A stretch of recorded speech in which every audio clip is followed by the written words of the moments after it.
What's going on, everybody? Welcome back to the Weekly Wizard Podcast. We're talking comics. I'm Brett with my co-host Warren. This week,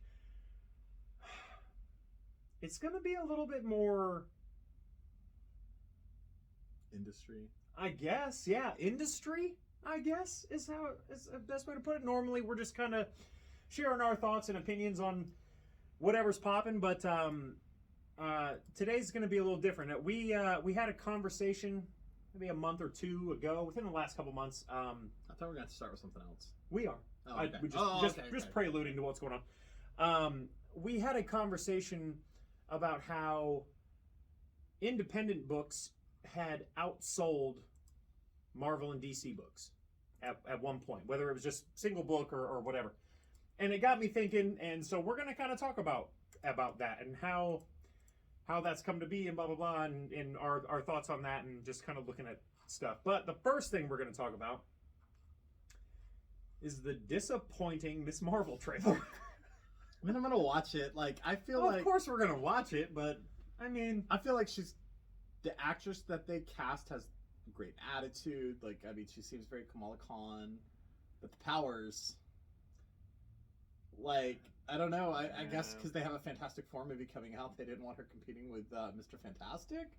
Either that, or it was going to cost too much to animate, one or the other. I'm about to say, I think they were saying that it was money, but you can sit here and I don't even want to hear Marvel Studios throw around the word money. Right. You know what I'm saying? Like, if y'all haven't seen this trailer, so in the comics, Miss Marvel's power is to embiggen.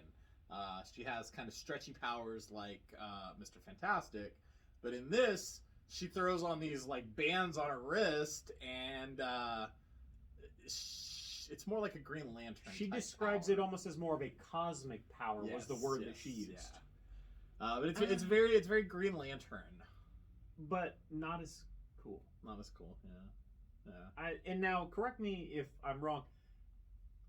Her in the comics, her powers do not match Mr. Fantastic, right? She can't stretch forever. No, she cannot. She has limits to she that, right? She can embiggen. Yeah, she can get swole on that. Yeah, and there's some stretchiness to it. She can reach out. But there is a limit, right? But where Mr. Fantastic like literally shake his own hand around the planet type deal. Yeah, okay. Yeah, I mean, as I said, I think they cast her very well. I liked most of the things about the trailer except for the fact that they changed her powers, which I had heard that months ago. We knew that already. We had talked about that, and it was still just as disappointing watching it. It kind of was. I liked Miss Marvel. You know? Yeah, man, it's funny. I wasn't really a Miss Marvel fan until the Avengers game. Oh yeah, that game actually really got me to like that character. I was like, that was wow, very good. Cool, big fan. But I'm a little disappointed in how they're doing her. Yeah. I don't think there was any. Do we know how many episodes it's going to be? I don't. Okay. We'll have to look into that. But I also don't know for sure what her powers will look like by the time it's all done. You know what I mean? Like we've seen very small glimpses of her doing some stuff, but like it very much reminded me of. Did you ever watch the Eternal? Not the Eternals. The what were the other ones? The Inhumans. The Inhumans show? No, okay. I didn't watch the Inhumans show. I heard such bad things. Episode 1, so they're on the moon, right? They're on the blue side of the moon, and somehow the bad guy has clippers from Earth and shaves Medusa's head. Just because they didn't want to pay to animate her hair, because it was going to be very expensive. So they take away the power of one of the coolest characters from the MCU, and it's like every Marvel Comics, and it was disappointing, and it was all because of money, because it's going to cost too much to animate it. I seriously, like, I refuse to have Marvel Studios tell any of us that money is the issue when they have the highest grossing movie of all time. Like, you cannot sit here and tell me that budget is a problem. Did you know this is an interesting little factoid that heads up, fan. Out of every actor that has ever been in a movies, right? Do you know who has grossed the most amount of money if you include every film that this person has been in? Oh, I couldn't. Stan Lee. That's awesome. Samuel L. Jackson is not far behind. He but deserves that. Stan Lee, Because the films that he has been in has grossed more money That's amazing. than any other person ever. That makes so much sense because he cameos in cameoed in every single one that he was alive for. Yeah. Wow, dude, that's insane. You know what's funny? I just saw an interview with Samuel L. Jackson where Jimmy Fallon had a list of the people who had sworn the most. Yeah. In movies, Samuel L. Jackson was not number one. Who's number one? Seth even Rogen? I don't even remember at this point, but I think Samuel Jackson was like third, and he was like, "That's mother." So here's some numbers. Stan Lee's total worldwide total is $30,607,000,000. Highest grossing movie, Avengers Endgame, and he's been in 49 films. Okay. Samuel L. Jackson's worldwide total is $27 billion.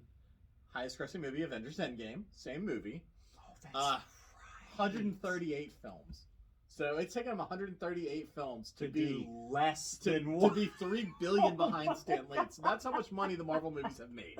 Because Stan Lee has only been in Marvel movies plus Mallrats. Wow. You've seen Mallrats, right? That's right. Yeah, because Kevin's. Wow, dude. So Stan Lee's average per movie is $624 million. Samuel L. Jackson's average per movie is $200 million. How can you even make that? Now, the next one after that how will probably never catch up to either one of them.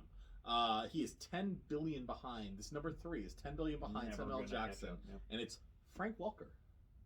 Who? Frank Welker. He has 111 movies to his name. He was the voice. He was a voice actor, and he was the voice of Megatron. Okay. Yeah. Yeah. So the next two are both voice actors. So the next one after him is John Ratzenberger, who was in Cheers. Oh, okay. Coach, oh, yeah, no, I know him. Yeah, okay, I know him. He was in Cheers too, right? Yeah. Yeah, he's the dude with the mustache in the bar. Yeah. But where he's made his most money is voice acting in Incredibles and Toy Story. The Toy Story movies. Oh, okay. Yeah. Fair enough. Okay. And then after that, you get Robert Downey Jr. Wow, so he's up there, dude. Yeah. So Robert Downey Jr. is $15 billion behind Stan Lee. And he has 67 movies to his name. So yeah, that just shows you how much money the Marvel movies have made because Stan Lee was in all of them. And that right there, comic fam, is why I don't ever want to hear Marvel Studios tell me that they can't afford to just make Miss Marvel the way she's supposed to be. Like, don't give me that. That's such a that just frustrates me. Who? Warwick Davis. Warwick. Why do I know that name? He was Wicket in the Ewok. He was the Ewok. He's a little person. Oh, is he the dude who plays Leprechaun? Yes. Oh, dude. Oh, yeah, dude. Oh, man, he's awesome, dude. Yeah, no, I love him.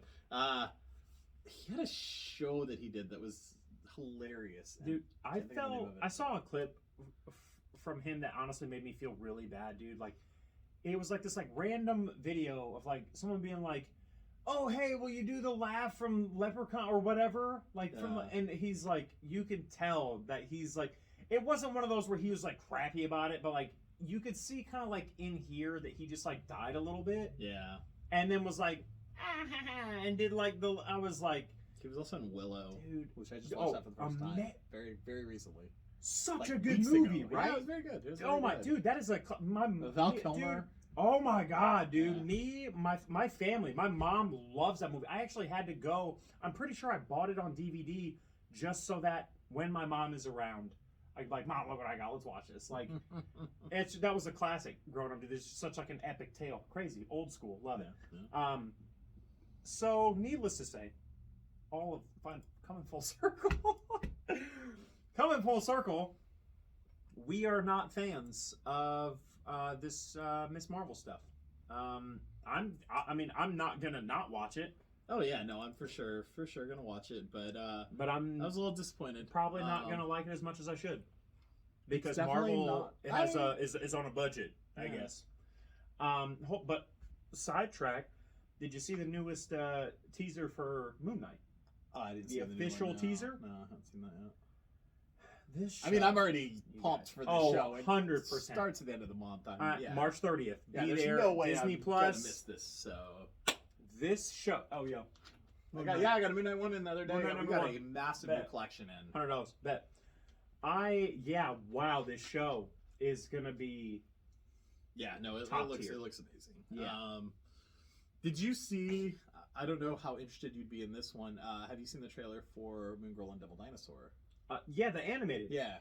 Oh my god, dude, with Lawrence Fishburne involved? Oh, yeah. He's the I'm all showrunner. in. I actually just saw a cover Hey, you watched that with your kid. earlier. I'm sure, Oh, too. yeah, dude. I just saw a It's real cover love earlier today. It had Moon Girl, Devil Dinosaur, and Miles Morales. Yeah. Dude, that cover, Yeah. bro. So Oh. I don't know how I felt about it. Like there was a time period where I was just buying every Marvel comic, and then I kind of slowed down and was just getting like the stuff I wanted and not really. I remember when you were like, "Yo, I had to cut a bunch of stuff." Yeah.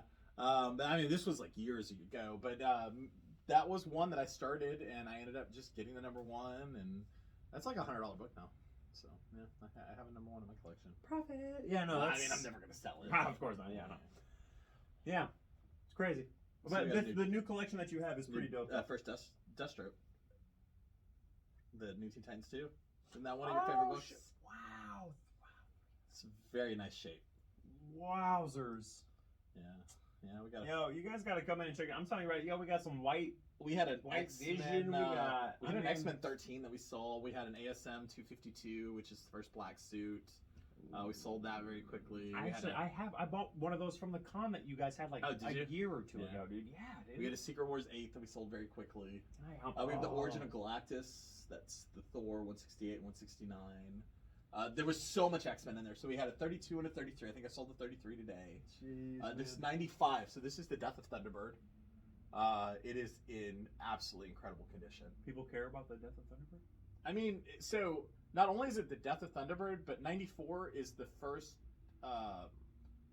new team in the Uncanny X-Men book. So it was Giant Size X-Men 1, and then it was 94, which is the introduction of the new team in comics, or in the continuity.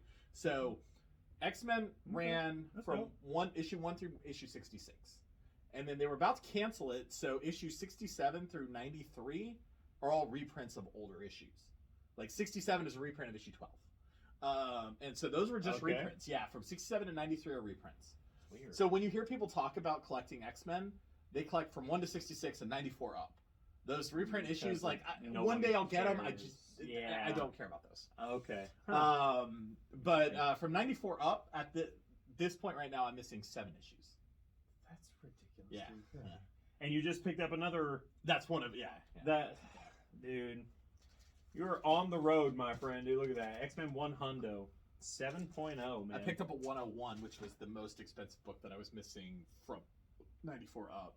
So now the rest is going to be cake work for you. Yeah.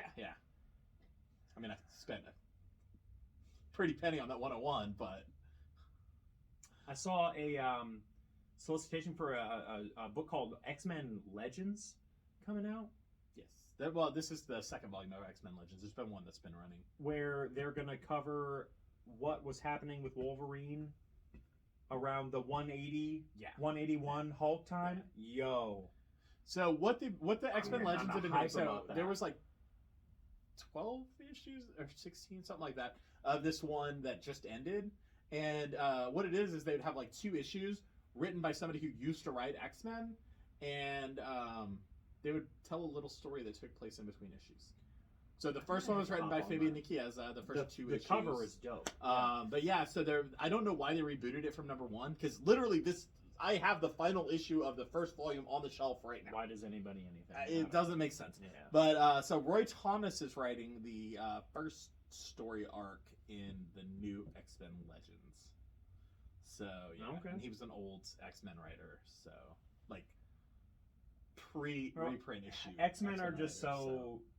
You know what? That's such a good segue. X-Men are so staple and so bold and so prominent in the comic universe. This will kind of bring us into our next topic, talking about the titans of the comic world, which are obviously Marvel and DC. Yeah. And I really, I just want to have like a kind of back and forth about like where they were, where they are, and where independent books have somehow become a force to be reckoned with on some scales. So if you go back to like the early '90s, right? The dominating forces were definitely Marvel and DC, and they were printing 8 million copies of X-Men 1 and 5 to 6 million copies of Death of Superman and stuff like that. But then Image came out and said, "Hey, we got this book called Spawn," and they printed 2 million copies of that. I mean, so they were a very dominating force in the early '90s, but still their market share overall was minuscule compared to DC and Marvel. Yeah. And then things just got worse from there. Now, the comics are kind of in a renaissance, I feel, today. But, and there are a lot of really good independent books. The top 4 books sold last year were indie titles. Still, Image doesn't come anywhere close to what like Marvel and DC sell. Right, which would, well, I mean, you know, they got how many more years on it? It's almost, it would... It's like, it's funny, it's kind of like how Todd McFarlane views his Spawn book. Like, he now has the longest running independent comic book of all time, and he's at, what, 320, whatever? 329. And he said, 20. And the way he words it is, oh, yeah, I'm going to keep doing this until I'm dead, so if you ever want to beat me, you would have to have started 30 years ago. And, you know what I mean? And, like, that's kind of where... Or at least weekly books. Yeah, I mean, and that's kind of where... He's like, that's where independent books are in general now. Like, do you know what the 300 milestone? Do you know what indie books set that before? I know it. I saw it one time. I saw the article or whatever.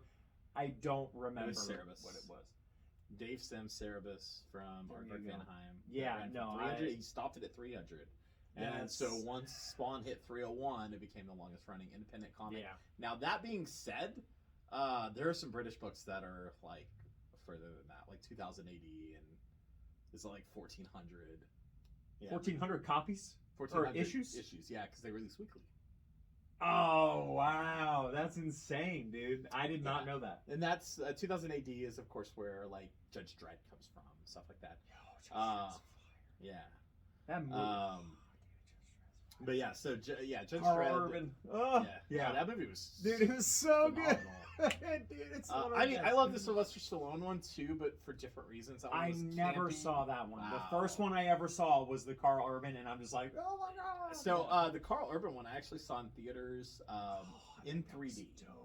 And with the slow. Yeah, so most of the movie, the 3D really didn't add anything but the slow-mo scenes. Dude. Oh, the slow-mo scenes were amazing in 3D. That's sick, man. Yeah, that's no, awesome. that movie was excellent. That movie was excellent. Me and my brother saw that one together. That's awesome. A long time ago. And that's what I feel like.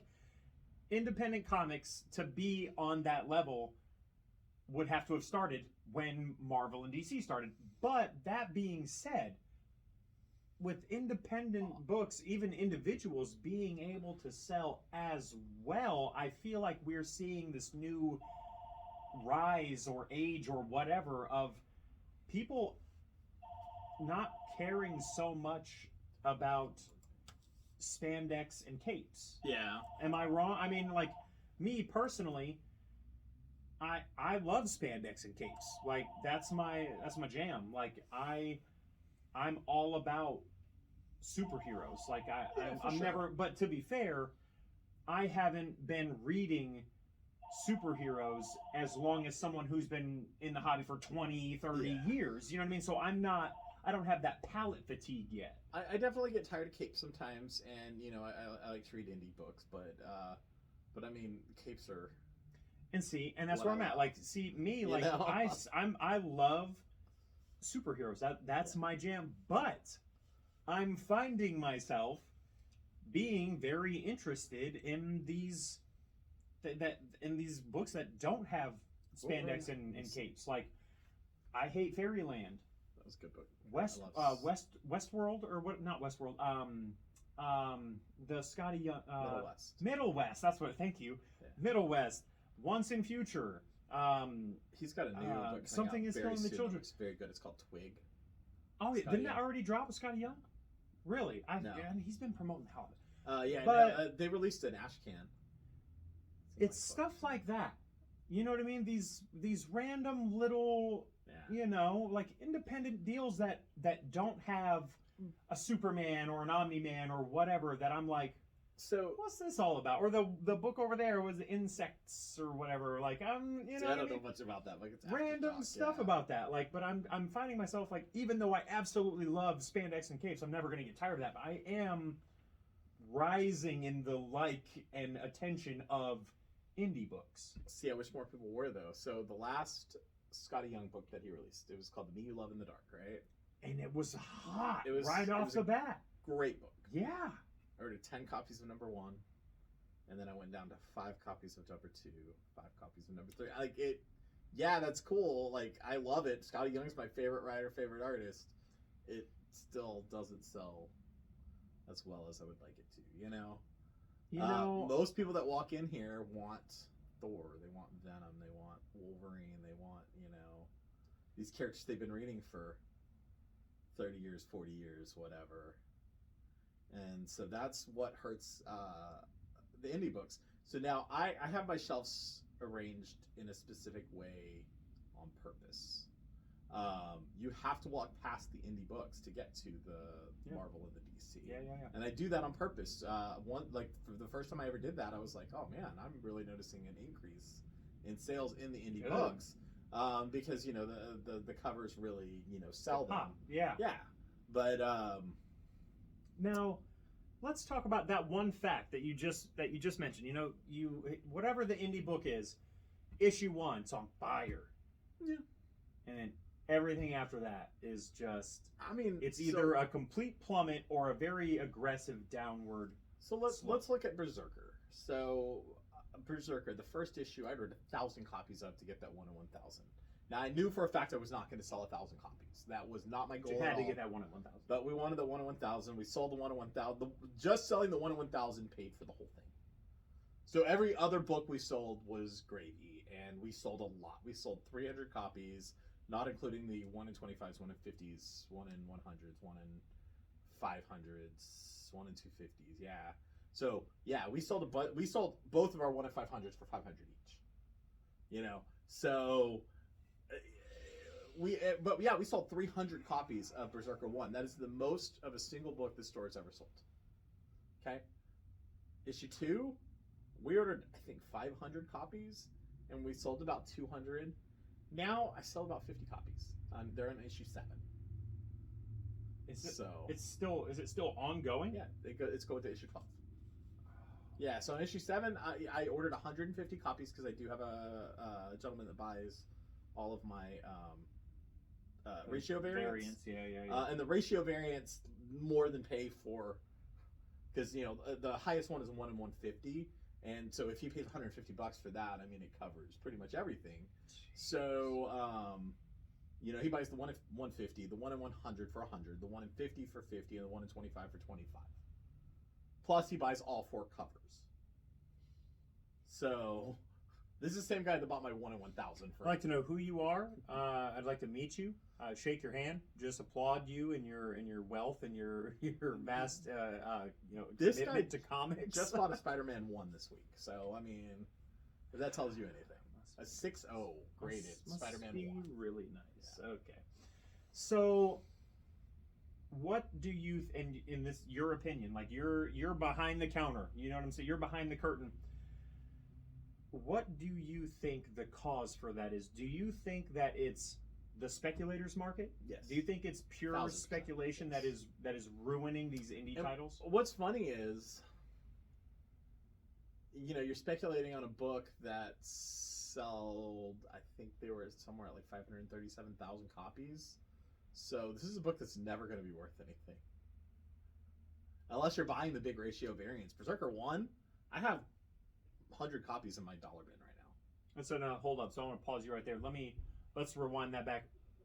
What do you mean? So speculators it printed 537,000 copies, so it will never be worth anything. I want you to elaborate on that because okay, let's go back to 1992. Okay. Everybody thinks that comics are like they're seeing the increase in price of Fantastic Four 1, X-Men 1, golden age, Yeah. DC books, right? So X-Men 1 comes out. The new X-Men 1, 1992 X-Men 1, right? Do you know how many copies were printed of this book? Millions. 8 million. Yeah. It is the most printed book in the history of comic Of books. all time. Yeah. Because they had the 3 connecting... 5 connecting Well, there were covers? 4 connecting covers, and the 5th cover was the fold out that had all 5. So there are 5 covers. Mm-hmm. How many copies of that book do you think I have in my dollar bins?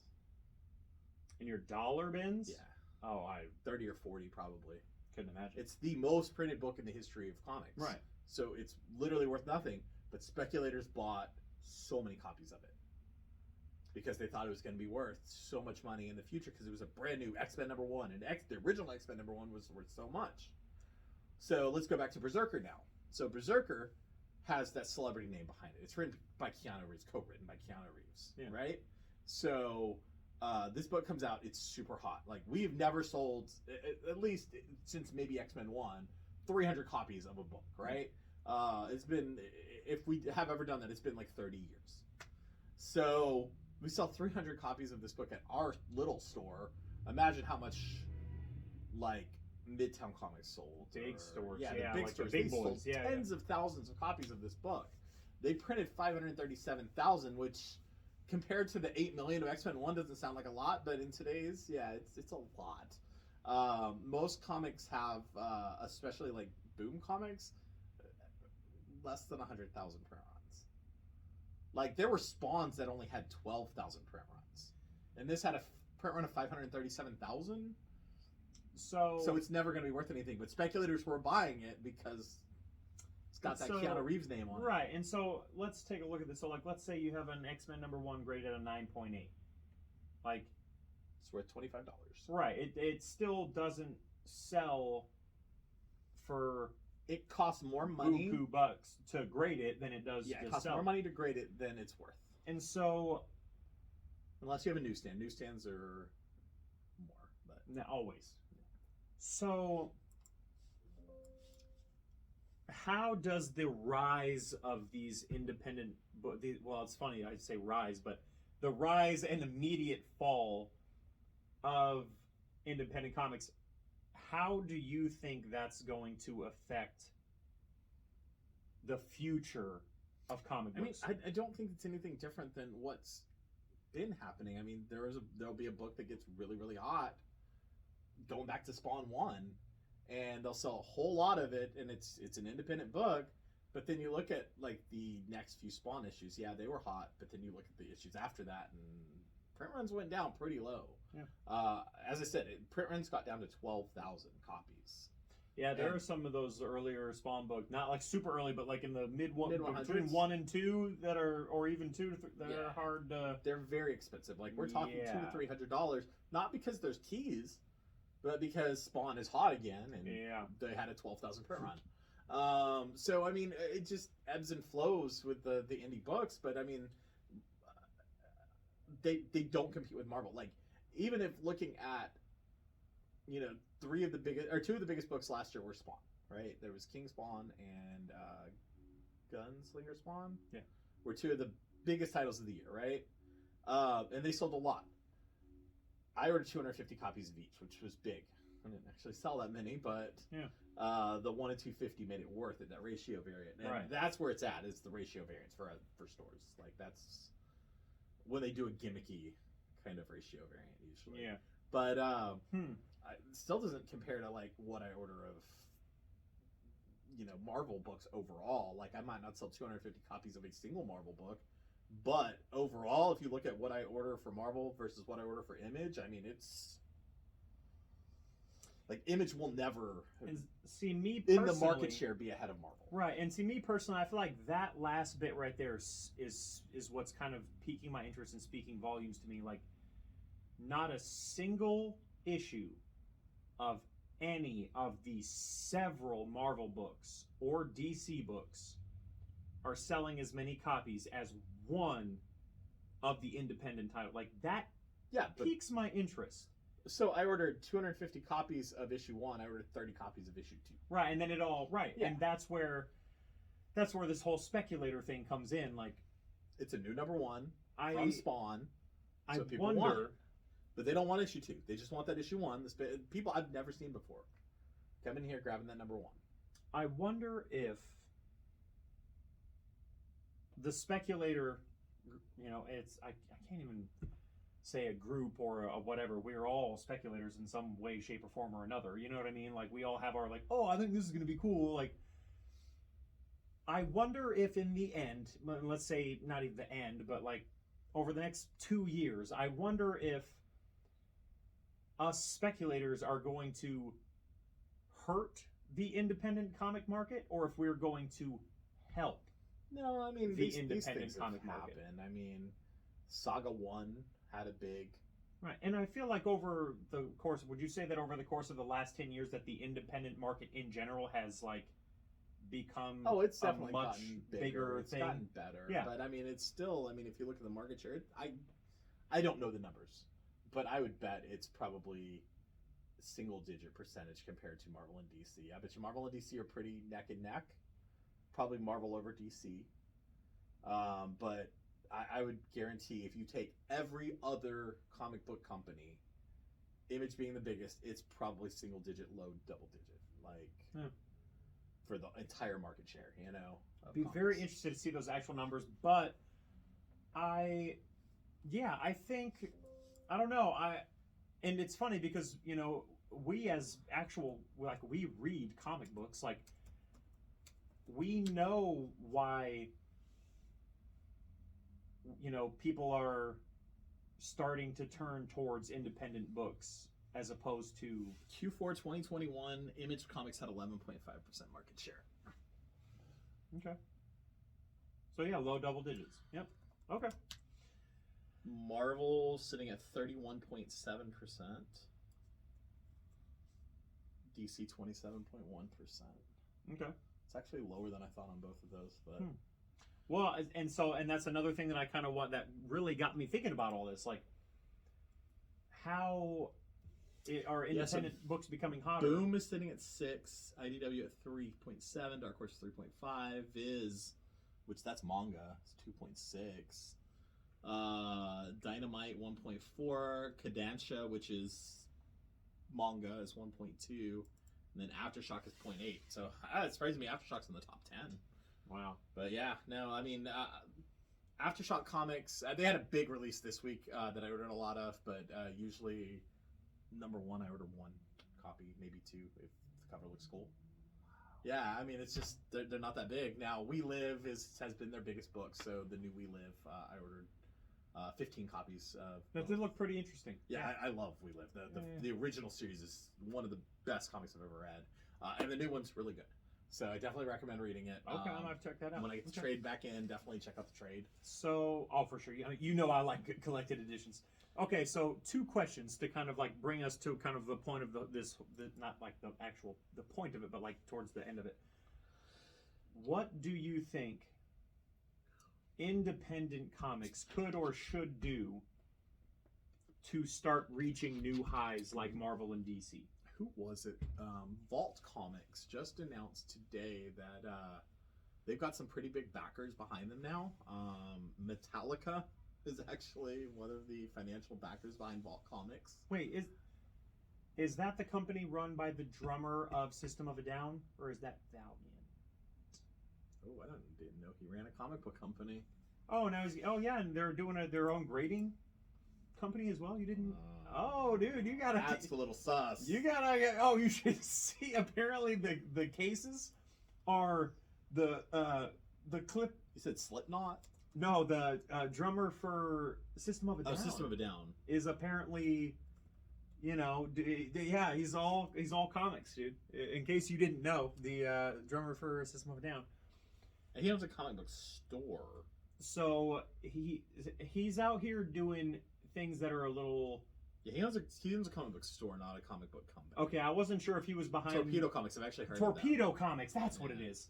So he is apparently trying to start a grading service, and That's hey, a cool looking store. Round of applause. You know what I'm saying? I give him a big shout out for that. I respect the hell out of that. So, aside from being a famous drummer and using that to build up a comic empire. What are your thoughts on that? What do you think the independent comic genre or group or whatever you want to call them could or should do to hit those kind of I levels? just don't think it's ever going to happen. Is the thing. Like, Image is working on building a shared superhero universe right now. Which I think is genius. So they started with Radiant Black, and then there's Rogue Sun, And they're Radiant Supermassive Radiant Red. Yeah. There's going to be another one, I can't remember what it's called. And this has been very good so far. And then they're also got the Spawn universe that they're building. So there's King Spawn, Gunslinger Spawn, and Scorched. Yep. So they're trying to build these universes that have been really working, for Marvel and DC for 80 years or whatever, 100 years, getting close to, I guess.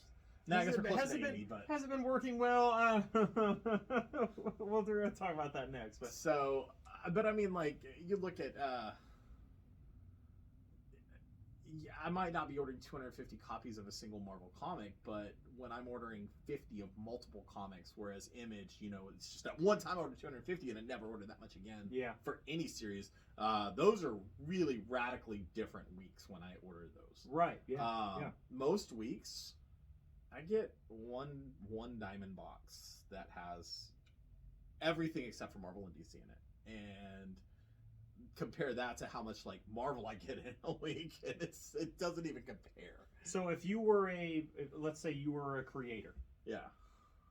what would you do to try to hit those, to become on that level? I mean, I don't know. No idea. No, I mean, work on trying to get in these shared universes, maybe. But I mean, Marvel and DC also have the film industry behind them.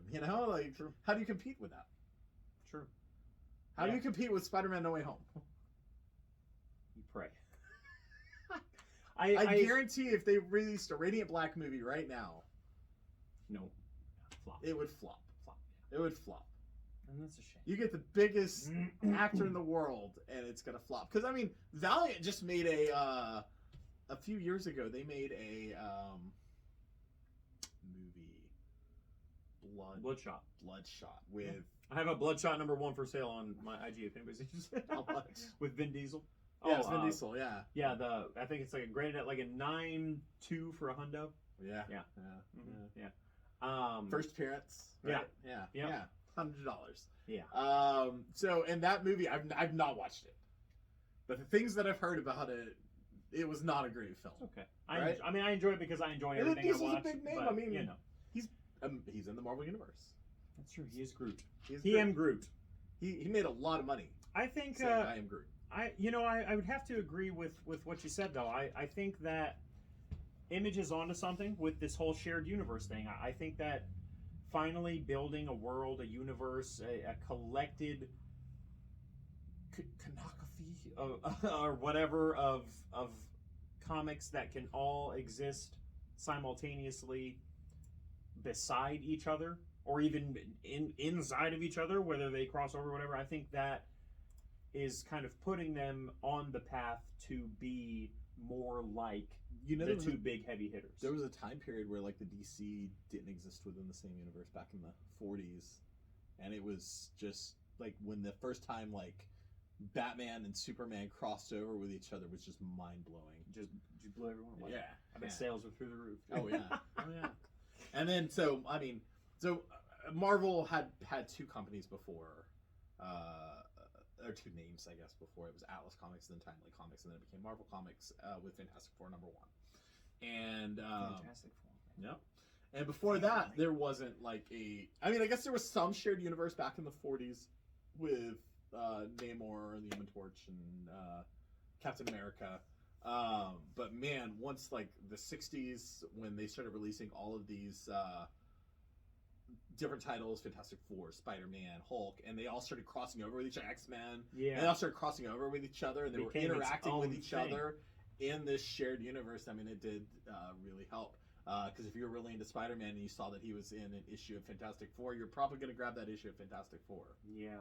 So, and of course, they always threw it on the cover and made a very, very, very big deal about X-Men are in this issue of Yeah, Avengers. you gotta know that they're all. Yeah. Okay, I agree with that. I think that is the best approach. That you have to have one. You have to have good characters. Yeah. You have to Good good. writing. You have good Good art, art. great arting, or great arting, great art, great writing, great story. Great characters. And they're whatever. out there. They're great artists, great writers True. are out there. But I think there has to be that other like cherry on top, and I think it's that broader spectrum. I think it's not having Let me ask you this: what do you think I saw more of? Characters that have been in Marvel films, or characters that haven't been in Marvel films? I mean, right? I mean, I would, yeah, the ones who have, right? Oh yeah, So I saw way more Spider-Man and Thor than I do X-Men. and Because X-Men have not had a Marvel film. fair enough. Yeah. I mean, you look at their Fox films sucks. If you I still take like it in them, its content in its entirety, But that right there, like that cherry on top, that broader spectrum where like your thing can be more than just this fine, like the me you love in the dark. It can be more than this pop sizzle burnout. Like but They're- that's just a 5-issue. How do Right, you make that bigger as a well, 5-issue? I have a longer story. I don't know. You know what I mean? Like But don't it get me fizzled wrong. out There already. are, What but would a think longer about it, story do? there have to be plenty of short stories that have become a movie or a show or whatever. Like off the top of my head, of course I can't, whatever, but like it doesn't always have to be like 300 issues to be something worth more than just a 5-book series. So, Like, okay, so let's say that happens. When that first issue comes out, though, would be terrified to order more than 10 copies of a new Image book that didn't have something massive behind it like Spawn. and I feel like So- that's part of the problem. Radiant Black 1, I ordered 10 copies of. Stray Dogs, this is a good example. I ordered 10 copies of it because I did not think that this book would sell. And you know what? It didn't. It did not sell. I think I pulled 2 or 3 copies off the shelf. And you know how much that book is worth now? Isn't it? Didn't it go up? It's way up. It's like $65 to $80. Stray Dogs depending on got the cover. hot, Yeah. didn't it? And What issue happened- 5 is like a $15 book. What So- happened to those issue ones you bought? Oh, they're all gone now. But yeah, no, it's so see- those 5-issue miniseries. What happens is nobody orders them, and then people realize they're good at about issue 2, 3, 4, see that's and then they're worth money but because but nobody think about ordered that them. though. And Like, you can't get any more. imagine if they made a Stray Dogs animated series. Oh yeah, that book is going to be worth so much money. No, but like, it's only a 5-issue book. 7 now. There's actually, 7. But if they said, "Yo, next year, Stray Dogs anime coming to HBO Max," you'd be like, Okay. "I gotta check that." You see what I'm saying? Let me go back to this. Okay, so there was a 5-issue miniseries and there's a 2-issue miniseries called Dog Days. Okay, so the 5-issue miniseries, super hot, right? I only ordered 10, 5, 5, 5, 5 on the issues, right? Eventually sold out of all of them. I think by 5 it had already started to pick up. I think I ordered like 15 copies of that. Okay, so issue 5 is already like a $15 book. Issue 1's like an $80 book, right? Dog Days comes out. It's a 2-issue miniseries that ties into what was already there. I ordered 25 copies of each of them. Pulled 15 copies off the shelf. Yeah. Yeah. You gotta know when to take it off the fire, though. I mean, as far as I knew, it was going to be just as hot as... and it was not. They did. So I don't know if that an animated series and a new series There would should be have as been great. even looking at that, like even if I was reading Stray Dogs, like I wouldn't feel the need to do whatever that is. Like to get the Stray Dog, yeah, the extra, Dog Days? the Dog Days or whatever. Like, yeah, I'm digging Stray Dogs, but I'm digging Stray. That's like me. Like I like Spawn. I didn't get Gunslinger Spawn. No, you're missing out. It's very good. And I'm sure it is, but everything doesn't need a little. Spawn needed another, like, it needed a Gunslinger Spawn and a Scorch and a King Spawn, like, to build that universe. Stray Dogs didn't need that. So, but this was... They released this 2-issue miniseries. So, have you read Stray Dogs? No, I haven't. I've Okay. heard plenty about it though. So there's 10 other dogs in there. There's the main dog, and there's 10 other dogs. And so what this did was it told kind of a little side story of each one of the Yeah, you dogs. told me And about it that. was Yeah. great. It was fantastic.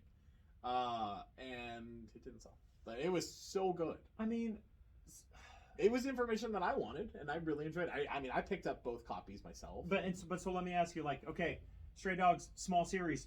If they announced a live or CGI or whatever, or just any kind of show on like a big platform, would you watch it? Would you check it out? Oh yeah, I definitely would. And how many other people who are even more into it than you would do the same? And it was just a little. But how many people would that bring into the comic book store? I mean, I would in imagine search of that Stray Dogs, probably a lot. in search of the original Stray Dogs, Right. not a new series. I don't think it would help a new series all that much. That's where you come in. Also, You gotta you gotta upsell dog. now, okay, Hawkeye, right? Yeah. People know that Hawkeye is a comic book. Mm-hmm. Are people going to know that Stray Dog is a comic book? In what regards? What do you mean? Would they even know that came from that is adapted? If they're from a watching, comic well, book? they always say based on the comic book, whatever, Yeah, based on yeah. a graphic novel, whatever. Like, How much do you think people pay attention to that? I mean, I wouldn't have a So- number off the top of my head, obviously, but Oh God, I'm trying to think of a movie off the top of my head that was based on a comic book that nobody would know is based on a comic book. There's a lot of them. There was one with Viggo Mortensen. I feel like I was just having a conversation about one where someone was like, "Oh yeah, based on a comic book." I can't remember. Let's see here. I know there was one with Viggo Mortensen. I can't think of the name of it. It was a very good movie, and like most people would not know that this is, based on a comic book. God, I don't even remember how long ago it was. History of Violence. Never even heard of it. Never even heard of it. Yeah, very good movie, based on a comic book. Nobody would know that it's based on a comic book. And so, question: was that a long comic book series or a short No, comic book it's a series? short comic book series. The Old Guard. But it was a great movie, right? And the Old Guard. What about? I mean, shit. How long of a Kick-Ass. story is Warrior Nun? I don't even know if you can find those comimics. Right, not a lot going on It there. is based But on but that but- Netflix show was dope though. Was it? I never watched it. Oh, it was But dope. And no, Kick-Ass okay, also dope. okay. Yeah. So, Invincible, a lot of people knew that was based on a comic book, and a lot of people came in here asking for the compendiums. Warrior Nun? I got all three. Not a single person came in asking for Warrior Nun. I did. Did you? Okay, maybe you. I asked for Warrior Nun. But Yeah. None of it's available. But, exactly, but we couldn't get it, so Yeah. here I am over here So single Warrior tiered Nun it. was from like a very small company. I loved it. But man. yeah, no. I none was of that was all in on that, available. dude. Great show. Kick-Ass. I wonder how many people know that Kick-Ass was based on a comic book. If you don't know that that's comic book related, get out. It was you like know, a Millar World, so- a Marvel spin-off. And so there, imprint. but there's a handful of instances right there that's like kind of ponying up what I'm talking about. Like, there has to be, I don't even know how to describe this. Like, a story can't just be well written, good characters, good art. Like, there has to be the ability for it to grow into more. Like, because I'll tell you right now, I Hate Fairyland is like, what, 20 issues. Just 20 issues? Bro, if they Invincibled that ish and turned it into an animated show, I am watching that I'd watch it until too. the cows come home. I would definitely. Like, it's one of my favorite books. It's incredible. Yeah. Like, independent writers, creators, whatever, I feel like they just want to be able to say that they've been heard, and they want to have their work out there so much that they're almost like cutting their legs out from under them just to say, "Oh, I got a comic on the shelves, we're doing this." But they're not looking at what they could be doing past, like, they're not thinking of like what happens once it's on the shelf. Like, what then? Like, I feel like if more independent creators were thinking bigger, like Marvel and DC, where it's like, hey, everything we do could be a movie or what, you know what I'm saying? Like, and don't get me wrong, I'm definitely not saying that everything that DC I'm or going to go Marvel back to does. something that we discussed earlier. Yeah, what's up? Marvel has an unlimited amount of money. Obviously, The guy that gets yeah. his book done by Dark Horse does not have an unlimited amount of money. And that's something that they should maybe be considering when writing these books. Like, write a book So that's they shouldn't so try to get their damn book on good. the shelf. No. I'm not saying like give up on your dreams because you're never going to make it. I'm saying make it to where it's not just once it hits the shelves, I did it, I'm done. Like, But if they've told the story that they want to tell, I mean, it's like with novels. I mean, some people just want to be a comic book writer. That's all they want to do. And that's perfect.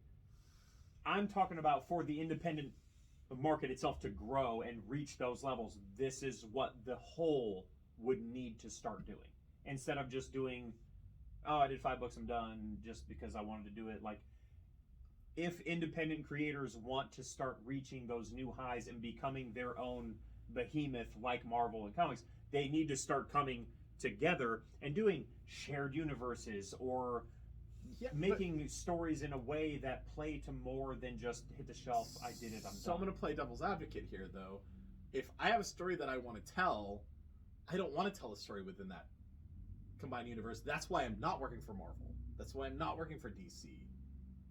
Like, I have a 5-issue story that I want to tell. I'm going to go shop it to Dark Horse because they're more likely to release something like this. They're not trying to be Marvel. They're trying to get this book out there. And yeah, I mean, you want to be the best you can be, but Warren, I'm willing to bet you a Marvel amount of money that anyone who creates a comic book wants it to become a movie and a TV show and a t-shirt and a blah and a blah. Like, I'm sure they do, but not everybody can. Right. I'm not saying that they like anyone by themselves can. The market. But if more of the independent community and creators would start collaborating and trying to like come together instead of just being like, I'm just in it to tell them, or, you know what I mean? And I'm not even bashing that. Like, I'm all like, hell, I'm trying to write a comic book just to say I wrote a comic book. You know what I mean? Like, but don't get me wrong, I'm still writing it in the hopes and dreams and aspirations that it could be literally anything but just a comic. And I guarantee that most of these writers that are writing these smaller books are doing it so that they can get recognized, so they can go work for a bigger comic company like Marvel and write comics within that shared universe that makes it very big. I mean, okay, let's take for example Scott Snyder, right? Scott Snyder started off with indie stuff. Yeah. Then he wrote Batman, and I don't know if you saw his tweet recently about how impressed he was with the movie, and a lot of that was taken from what he wrote. Oh no, I didn't see that. And so, yeah, I mean, he helped. You know, he didn't get any credit for the movie, but there's definitely a lot of influence from him in this movie, and so I'm sure he's super proud of that. But he started doing just independent books. Yeah. And he's back to doing independent books because he didn't like working within the framework of Marvel and DC. And that's funny. Like, he's doing independent books, but he's also working with people. He's still doing shit with Greg Capullo, and he's still, you know what I mean? He's still using, not using, but like he's still collaborating and working with people that he worked with. Yeah, and like I'm telling you right now, like what was it? I feel like one of his most recent books has already been Noctera has already been optioned for Netflix. It has. But he's also made a big name for himself when he was with DC. I feel like, I mean, independent creators would have to reach that level. I feel like independent creators would have to stop being so independent. I guess is where I'm going with all that. But they have to be. Somebody has to find them to. Right, you have to start somewhere. Yeah, of course. Just grabbing an IDW book here. Oh, Kevin Scott's actually a really big name. That's a terrible example. I don't have any like indie books like right here within reach. So but I was gonna say, I'm sure that. Oh, here we go. Popstar Assassin. Okay, the guy that does the art's actually a friend of a friend. Okay. But like this guy, he did this book independently. He released it independently by himself. Okay. It did fairly well. It got picked up by Behemoth Comics, which is small but on the rise. Like, down there, but we know it down there. But like the art in this book is really great. I didn't care for the writing as much, but the art was just excellent. But he has to do stuff like this to get seen by Marvel, if he wants to do Marvel. I don't even know if this guy wants to do Marvel. I don't know this guy. No. But my friend that is friends with him, he does comic books himself too. He does some indie books. Eric. It's Eric, right? Oh yeah. Oh, You know Eric. yeah. I forgot you know Eric. I do. Yeah, it's true. I know Eric. Yeah. But yeah, I mean, I'm sure his friend, or him himself, would love to work for Marvel one day. But they have to do these indie books to get there. Right. Because you can't just walk into Marvel and say, "Here's my comic book." Right. You have to. You have to prove yourself. You gotta do. You have to do more. If you want to work for the behemoth, than just a little 5-issue story to say you did a 5-issue story. That's exactly what I'm talking about. No, I mean there have been plenty that have been discovered by just a 5-issue story. Like that became enormous off of just a that had no Okay, TV maybe show or to- anything spin off of it. Like yeah, who? it wasn't a 5. I mean, he's done a little bit more than that, but crossover, Thor, Donny Cates. Yeah, I mean, he's never had a TV show made off of any of his indie stuff. He works for Marvel. I ain't worried about. No, I'm talking about before he worked for Marvel. I'm talking about how he got to work for Marvel. He was doing stuff for Aftershock. He was doing Baby Teeth. Wasn't Baby Teeth fire from start to finish? Wasn't that, yes. like, an incredible... And that's how he got found out by Marvel, and that's why he started There working was for a Marvel. little bit more to. We can't. But he didn't have a use TV show or Donny anything. Cates as an example. His Donny writing Cates is the best example. Is through the roof. Yes. I'm talking about Joe Schmo. Yeah. Who is, So Joe Schmo thinks his writing is as good as. Don't we all wish we could write? Exactly, and that's the point that I'm getting to is, not everybody can be Donny Cates. What you're saying is you want everybody that's making an independent comic to be Donny Cates, and they can't be Donny Cates. No, I'm saying that for independent comics as a whole, boom, IDW, blah blah blah blah blah blah, to become the level at which DC and Marvel are, they have to start operating the way that DC and Marvel are. But those aren't the books they want to release. I mean, right? They want to release independent books. We're just talking about the independent genre in general. Why does the independent genre get them- have to be as big as Marvel and DC? I mean, No, I'm saying if it were to be that, how would it get there? The way it is by functioning like that. We're talking about how Marvel and DC have run the game for almost 100 years. yeah. Independent Maybe. comics are on the rise. There's still a massive gap. How do we close that gap? They start working like Marvel and DC. Yeah, but then that just edges out the people that just want to do a 5-issue miniseries. And will literally never edge out the people who just want to do them because So there will always where be do they independent comics. release it if Image is only releasing stuff within their shared universe? What do you mean? So There's Vault, Dark Horse. We literally just Okay. named off a whole list of. but I can't release through Image anymore, which is the biggest of the three of the independent, because they're doing the shared universe now. So how do I get recognized if I can't release their Image?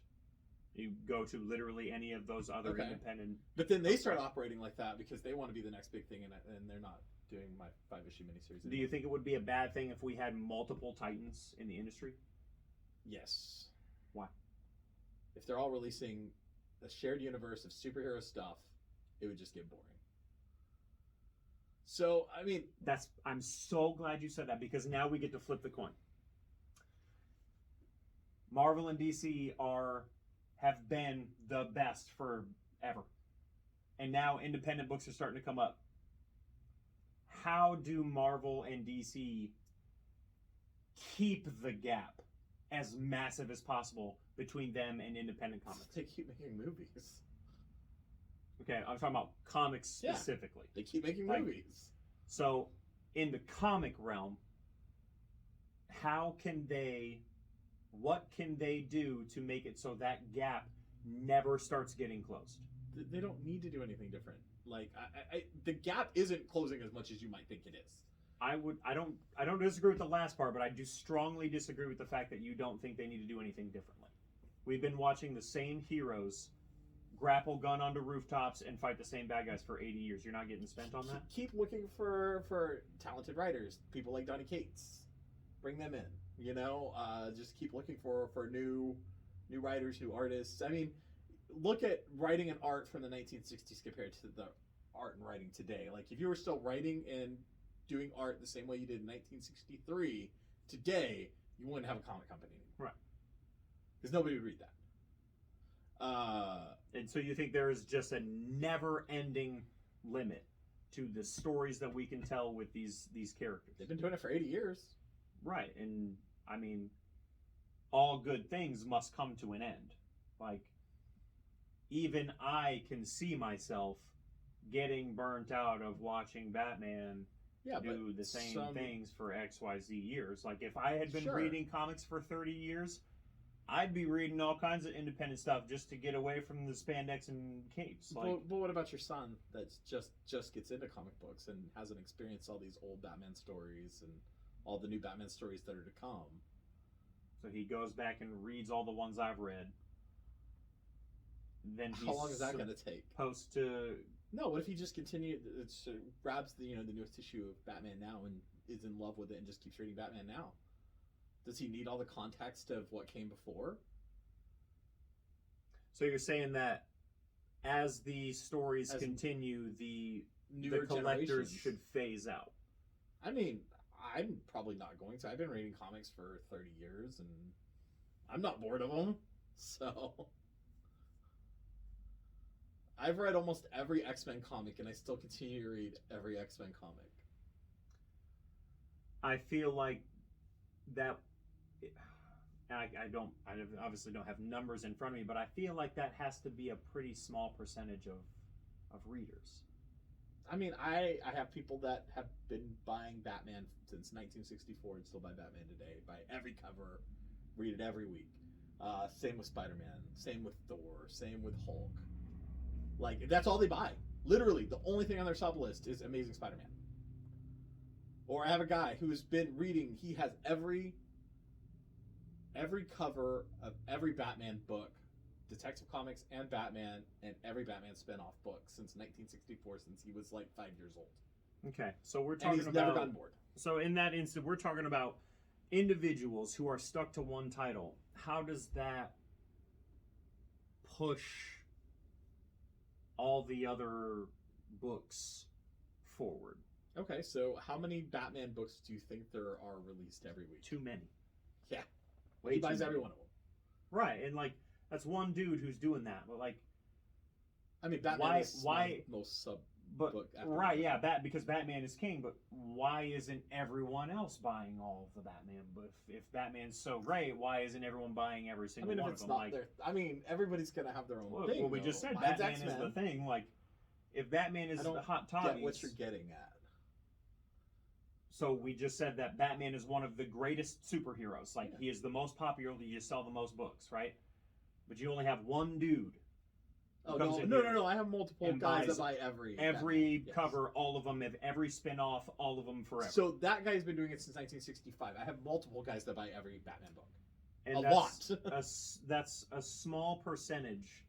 And I'm one tiny little comic book store. Versus how many people buying just random Batman books in general. Like me, I only get Batman. Just the main title. Like, Batman is my ultimate favorite. Why don't I get all the other... Why don't you? Like, that's too much Batman. Okay. Like, to Larry, it's not. The palette fatigue is real for plenty of people. How do you change that when a book has been going on for 80 years? Your answer is new writer. Sure. Chip Zdarsky's about to take over. And I have a lot of people that have asked to sub from 125 up because Chip Zdarsky's taking over, because they're fans of Chip Zdarsky's earlier work, his independent stuff, and right. And so, and of course, every time that a new writer takes over, people come to it because of the writer. But then, how many of them stick with it? Like, I mean, it depends. Right, it always depends on who the writer is, what they're doing with the character. There's always ebbs and flows in everything. I'm talking about, how do we stop ebbing and keep flowing in this market that it's like cars. Like, cars have been around for hundreds of years. Like, now you get a car out of necessity, not because it's like hot, new, insane, whatever. Like, how do you change that? Like, how do you make something that's been around since way before your time? You make an electric car. How do you... And then you make it affordable. I mean, that's what Elon Musk has done. Yeah, they have $30,000 electric cars now. That $30,000 isn't the most affordable thing. I mean, it's not, but for a car, it is. I mean, when you think that when they came out, they were $100,000 and now they're down to $30,000, I mean, that's going to be in a lot more people's budget than like a $60,000 car, right? So you change the game by making it electric, and you work on it to continue to bring the price down. And with the price of gasoline where it's at now, that $30,000 looks a lot more lucrative. So because I won't have to spend all that money on gas that in my car right now. And so how do we equate that to comics? We get a new writer, the price is never going to go down. They're always just going to keep going up. I mean, that's all they've done for the last 80 years. Marvel added the digital feature. You get a digital version of the comic book when you buy with every physical comic book. Yeah. You know, something like that. DC tried to do that, but I think they got sued by Marvel. Okay. I fear for DC and Marvel because we both know that DC has doing very well. DC has become a hot mess. Yes, but like that it's can't because be the parent company of DC just did not care. Do you know who the parent company was for DC up until very recently? No. It was AT&T. AT&T didn't care about comic Oh yeah, books. that was the whole 5G thing. Yeah. So AT&T does not own DC Comics anymore. Discovery Channel actually owns DC Comics now. So, you know, having a corporate sponsor behind it that actually cares probably will help some too. Well, and the reason I hope so is because we've seen DC has become kind of redonkulous, and we've literally watched that have an actual negative effect on it. Like, the movies aren't doing as well as they should. Like, well, it's because the movies suck. And that's because we've talked about it multiple times. It's because there's no direction. Like, it is just they need a showrunner. It's just like, and the last thing I want to see is for DC to just continue not doing hot girl shit. Like, I want to see DC climb the highest heights. I don't feel like that's the direction they're going, even whether it's comics or movies. Like, I don't read a bunch of DC stuff. Like, so maybe you're part of the problem. The stuff that I do read, it's cool, but I mean, there's no Donny Cates. And what happens when there is no more Donny Cates, who's just rocking it? Like, I mean, I'm just worried. They've got some great writers. I mean, the fact that Chip Zdarsky's taking over Batman is very exciting. We hope. Oh, no. I mean, it's very exciting. Maybe he don't know how to write we'll see. I don't know. Maybe it's incredible. He's writing Daredevil. How much different is Batman? I still haven't even read that yet. And I can't wait to read it. But we have way more subs for Daredevil than we did before Chip Zdarsky wrote it. So you don't... The Charles Soule run sold way less than the Chip Zdarsky run. So you don't necessarily think that there's anything that Marvel or DC should do to better themselves, to keep them always DC could several do a better steps job ahead. with their movies. Get a shared universe going. I guess they have a shared DCEU, but the movies don't really, But they could do a better job with that. But as far as the comic books go, no, they just need to keep chugging along with what they're doing. Like, I don't think that they need to introduce any kind of new titles necessarily. Like keep the superheroes that they have. Like, we don't need a million new superheroes. Yeah. I don't think DC idea of 5G was a good idea, and apparently nobody did. That's why they didn't go with it.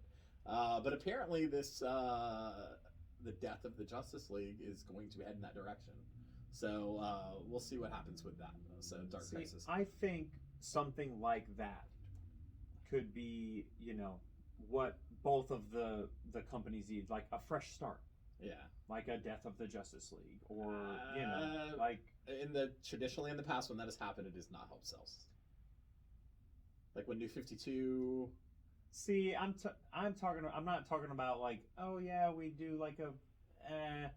I'm thinking something slightly different, but I guess I don't know how to verbalize what I'm. I mean, if they restart stuff, a lot of people jump off. All those old readers jump off. They don't care anymore. That's why Ultimate Universe failed, because that was just a reboot of Spider-Man, X-Men, Fantastic Four, and stuff like that. And the guy that's been reading Amazing Spider-Man and has every issue from issue 1 up doesn't care. Doesn't need to see that origin story again. So, I mean, I think introducing Miles Morales was actually a good thing because it's not the same Peter Parker. Right, kind of like what they were trying to do with 5G, like get new I mean, they did heroes. introduce all those heroes, and none of them have done anything. Yeah. None of them have sold that well. Well, because they also still had 7 Batman titles with Bruce Wayne in them. You know what I'm saying? Like, all right. Guys, let us know what you think.